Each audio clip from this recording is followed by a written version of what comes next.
महाराज फरमा रहे हैं भक्ति के साथ कौन कौन से जोड़े बताए। हाँ, ये भक्ति ज्ञान वैराग्य सार कहे तो ही भिन्न भिन्न विचार। भक्ति भजन वैराग्य त्याग यह ज्ञान एकता उत्तम लाग। भक्ति के साथ भजन, भजन के बिना भक्ति नहीं, और त्याग के बिना वैराग्य नहीं। वैराग्य कब होगा? जब अपने सुखों का त्याग करोगे, तभी उसे वैराग कहेंगे। बुद्धि के ऊपर वैराग कब आया? जब शरीर संसार के सुखों को छोड़ा। जब तक शरीर संसार के सुखों को पकड़े हुए हैं तब तक त्याग नहीं है, तब तक वैराग कहाँ है? तो भजन नहीं है तो भक्ति कहाँ? भजन है तो ही भक्ति है, त्याग है तो ही वैराग है, और एकता है तो ज्ञान है। इस आत्मा की परमात्मा के साथ एकता,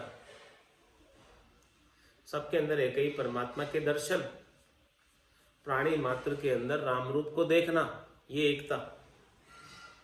तो ज्ञान एकता उत्तम लाग। ज्ञान तभी है, समझो आपके अंदर, कि सबके अंदर एक ही परमात्मा के दर्शन करते हो, सबके अंदर एक ही स्वरूप के दर्शन करते हो, परमात्मा के स्वरूप के, तभी समझो कि ज्ञान है। तो ये सब ये जोड़े उत्तम लगते हैं, ये जोड़ों से ही श्रेष्ठ होते, इसके बिना नहीं होते। ये तीन मिले मेल जो मिले जास। मैंने तीन चीज बताई है, ये भक्ति और भजन, वैराग्य और त्याग, ज्ञान और एकता। ये तीनों जोड़े जिनके मिल जाते हैं, जहां होए प्रकट अनुभव प्रकाश। महाराज फरमा रहे उनके अनुभव का प्रकाश प्रत्यक्ष रूप से हो जाता, उनकी अपनी अनुभव की वाणी हो जाती, उनके अनुभव के वचन हो जाते। जथा अर्थ दीदार आप। महाराज फरमा रहे कि जैसा जैसा वो वचन बोल रहे हैं उनका अर्थ उनके अंदर घटित होता है, और वो ऐसे अर्थ का स्वयं घट के भीतर दीदार करते हैं और फिर वचन बोलते हैं। जैसे जैसे वचन बोल रहे हैं वैसा स्वयं उसका अर्थ उनके भीतर घटित हो रहा है। जैसा वो आनंद घट के भीतर प्राप्त कर रहे हैं वैसे ही वचन कह रहे हैं। ये सब चीजों की समावेश उनके भीतर हुआ है। किस किस का? भक्ति का, भजन का, वैराग का, त्याग का, ज्ञान और एकता का। जहां नहीं विघन को संताप। जिसके घट के भीतर कोई संताप नहीं है, जिसके तीनों प्रकार के ताप मिट गए, शरीर के ताप, मन के ताप, आत्मा के ताप, अब कोई ताप है ही नहीं, कष्ट है ही नहीं, त्रास है ही नहीं, दुख है ही नहीं। जहां नहीं विघन कहूं संताप, अब उसके लिए कोई बाधा ही नहीं है, अब उसके लिए कोई विघन ही नहीं है, अब उसके लिए कोई कष्ट ही नहीं है। नित्य मुक्त मन जीत होई, और वो हमेशा मुक्त आत्मा रहते हैं। मुक्त आत्मा किस प्रकार से रहते हैं? अपने मन को जीत कर। ये मन ही बंधन का कारण है। मन को मार मरेगा सोई, परम धाम में वासा।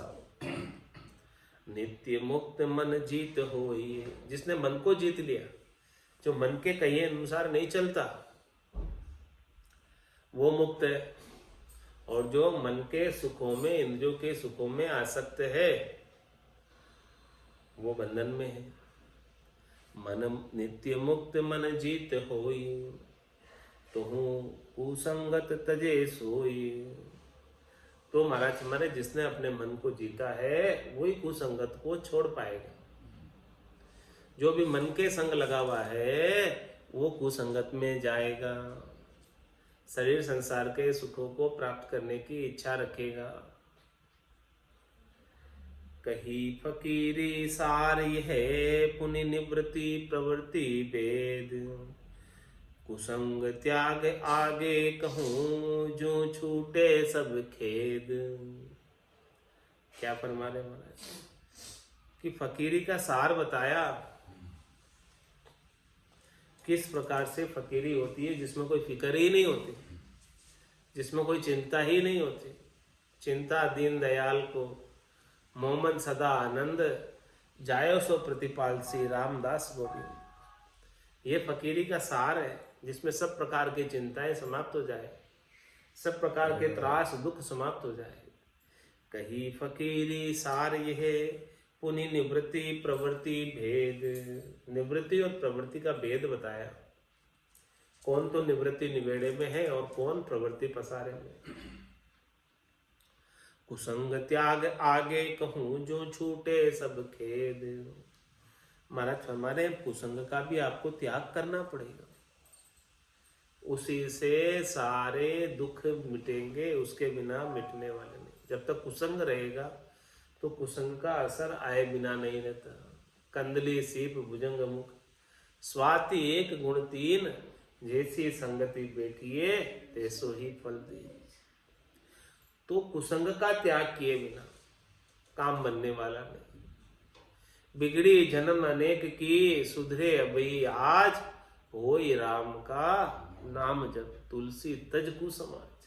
कुसमाज क्या? कुसंग। तो कुसंग का त्याग करोगे तभी सब दुख मिटने वाले, इसके बिना दुख मिटने वाले नहीं हैं। इति श्री अनुभव विलास आनंद निवास निवृत्ति प्रवृत्ति भेद फकीरी निरूपण नाम शब्द 610 एकम दशो प्रकरण संपूर्ण। अब शिष्य वचन के अंदर 12वां प्रकरण आ रहा है। द्वादशों प्रकरणम 11वां प्रकरण पूर्ण हो गया। शिष्य वचन में शिष्य पूछता है, कुसंग त्याग करनो कयो, कहाँ कुसंग को रूप। मोहि सुनावो कर दया, जो छूटे भवकूप। क्या कह रहे हैं शिष्य सदगुरु से? क्या अरदास कर रहे हैं, क्या प्रार्थना कर रहे हैं? सदगुरु ने कहा था 11वें प्रकरण में कि कुसंग त्याग आगे कहूं जो छूटे सब खेद। मैं आपको कुसंग के त्याग की बात आगे बताऊंगा, जिसमें सारा खेद सारा दुख मिट जाए। तो शिष्य अब पूछता है सदगुरु से कि कुसंग त्याग करनो कहो। आपने कहा था कि कुसंग का त्याग करना है पिछले 11वें प्रकरण में, तो कहाँ कुसंग का रूप बताओ, कैसे त्याग करें हम? जब तक हमें पता ही नहीं चलेगा कि हम जो कर रहे हैं वो कुसंग है कि हाँ संग है, हम कैसे त्याग करेंगे उसका? पहले पता तो चलना चाहिए कि ये कुसंग है। तो आप कुसंग के रूप का वर्णन करो कि इसे इसे कुसंग कहते हैं। कुसंग कहते किसे, पहले वो तो समझाओ। बिना वो समझ के तो हम समझ ही नहीं पाएंगे कि हम कुसंग कर रहे हैं कि संग कर रहे हैं, सुसंग कर रहे हैं। तो कहाँ कुसंग को रूप? मोई सुनाओ कर दया, मेरे ऊपर दया करके कृपा करके इस प्रकार के रहस्य की बात बताओ। जो छूटे भवकूप, जिससे ये मेरा भवसागर छूट जाए। भवकूप में पड़ा हुआ हूं, यहां से मैं निकल जाऊं। तो वो रूप बता दो कुसंग का कैसा है। तो गुरु वचन में सदगुरु बता रहे हैं, कबहु नाई कुसंगति कीजे, कहाँ पर अपनो सब तज दीजे। ऊंची दशा बनाया तन पर, ज्ञान विहूणा फिर है घर घर। कबहु नाई कुसंगति कीजिए, वैसे कुसंगति को कभी नहीं करना चाहिए। कहाँ पर अपनों सब तज दीजिए, चाहे वो बोले अपना हो चाहे पराया हो। कुसंग है उनके पास तो उसे छोड़ दो, अपना है गणाई तो भी छोड़ दो, पराया है तो भी छोड़ दो। कुसंग का संग नहीं करना चाहिए। जिसके पास कुसंग है उसका संग नहीं करना चाहिए।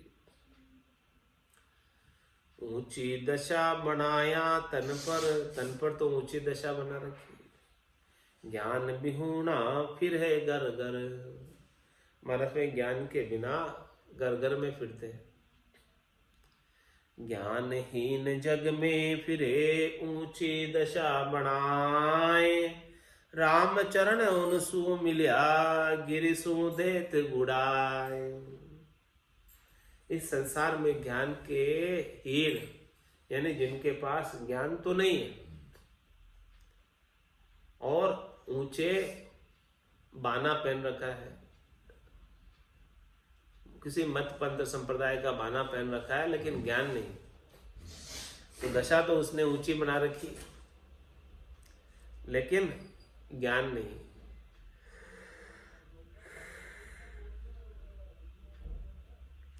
तुम्हारा समय ये कुसंग है।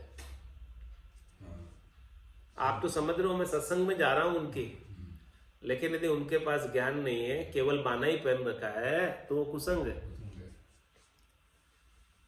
तो रामचंद्र उनसु मिलिया गिरिसु देत गुड़ाए। उनसे यदि मिलोगे तो जिस प्रकार से पहाड़ से ऊपर से गिरा दिया जाता है वैसे गिर जाओगे। आप ऊंचे पहुंचे हुए भी नीचे रसातल में चले जाओगे।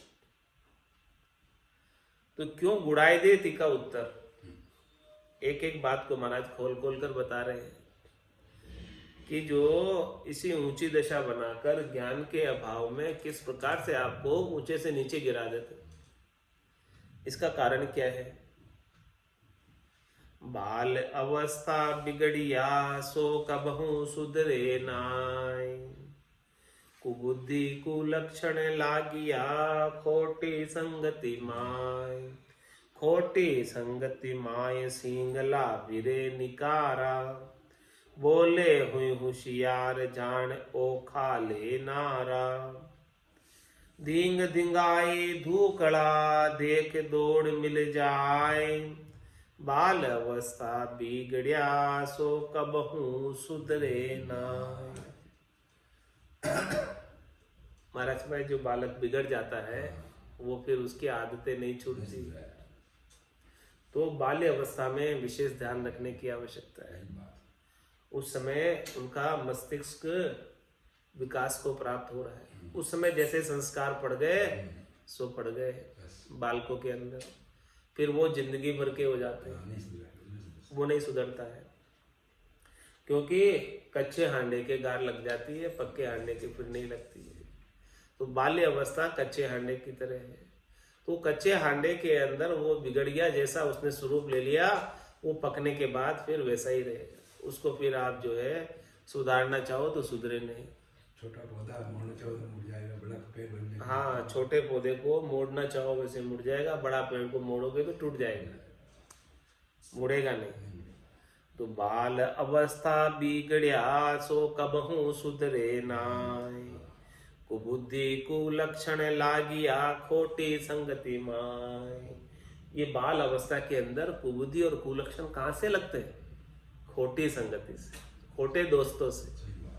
खोटे दोस्त मिल जाते, वो अनेक प्रकार की कुबुद्धियां उनके अंदर पैदा कर देते। जो नहीं खाना चाहिए, जो नहीं पीना चाहिए, जो नहीं करना चाहिए, वो सब उनसे करवा देते हैं, पिला देते हैं, खिला देते हैं। तो कुबुद्धि कुलक्षण लागिया खोटी संगति मां। इसलिए हमारे खोटी संगति कभी नहीं करनी चाहिए, कुसंग का त्याग करने के लिए। खोटी संगति माय सिंगला फिरे निकारा। छेंगले होकर फिरते, निकारे होकर फिरते। निकारे का क्या तात्पर्य है? कि उन्हें कोई कहो तो वो उन पर असर ही नहीं होगा, ऐसे निकारे हो जाते। बोले हुए होशियार जान ओ खाले नारा। और अपने आप को होशियार समझते हैं कि हम सब कुछ समझता हूँ, ऐसे बोलते हैं कि मैं सब कुछ जानता हूँ। धींग धिंगाई धूकड़ा देख दौड़ मिल जाए। बाल अवस्था बिगड़िया सो कबहू सुधरे नाय। इस प्रकार से जो बाल्य अवस्था में बिगड़ गया वो कभी सुधरने वाला नहीं है। भावे बीज बंबूल का उर आंबा की आश। हर्ष धरे हरि भक्ति को करे कुसंगा बास। करे कुसंगा बास बीज जे सो फल देवे, पाप कर्म विस्तार कहो सुख कैसे लेवे, राम चरण जैसी वस्तु ते सो होत प्रकाश, बावे बीज बम्बूल का और आंबा की आस। महाराज में करते तो कुसंग है और चाहते मोक्ष, कैसे मिलेगा? दृष्टांत देकर समझा रहे हैं कि बावे बीज बम्बूल का और आंबा की आस। हृदय में आम प्राप्त करना चाहते हो तो भाई बीज आम का बो तब आम मिलेगा, बम्बूल का बोने से आम का कैसे मिलेगा? हर्ष धरे हरि भक्ति को करे कुसंगा बास, कि मैं हरि भक्त हूँ उसका तो खुशी मनाते हैं, लेकिन कुसंग के अंदर रह रहे हो वो नहीं देखते। अरे भाई हरि भक्त हो वो तो अच्छी बात है, लेकिन कुसंग तो छोड़ो। करे कुसंगा बास बीज जे सो फल देवे, जैसा बीज बोओगे वैसे तो फल मिलेगा, संगति का असर तो जाएगा नहीं, आएगा ही आएगा। पाप कर्म विस्तार कहो सुख कैसे लेवे, कुसंग की वजह से पाप कर्मों का विस्तार हो जाता है, तो भला वो कैसे सुख रह सकता है, कैसे सुख को प्राप्त कर सकता है? रामचरण जैसे वस्तु ते सो होत प्रकाश, भावे बीज बम्बूल का और आंबा की आश। आज की सत्संग चर्चा का समय यही पूर्ण होता है। थोड़ी देर वाणी की सेवा का अवसर प्राप्त हुआ, वाणी पवित्र हुई। इस वाणी को यही विराम देते हुए बोलो राम सद्गुरु देव जी महाराज ने, परम दयाल सद्गुरु सुखराम जी महाराज ने दिन्य हो, स्वामी जी श्री रामचरण जी महाराज ने, अनंत श्री स्वामी जी श्री रामचरण जी महाराज के ज्ञान स्वरूप भगवान केवली भगवंता ने धन्य हो, जीवा तारण जहाज ने, मोक्ष के मालिका ने, अनंत कोटि संताने, राम सभा में राम राम महाराज।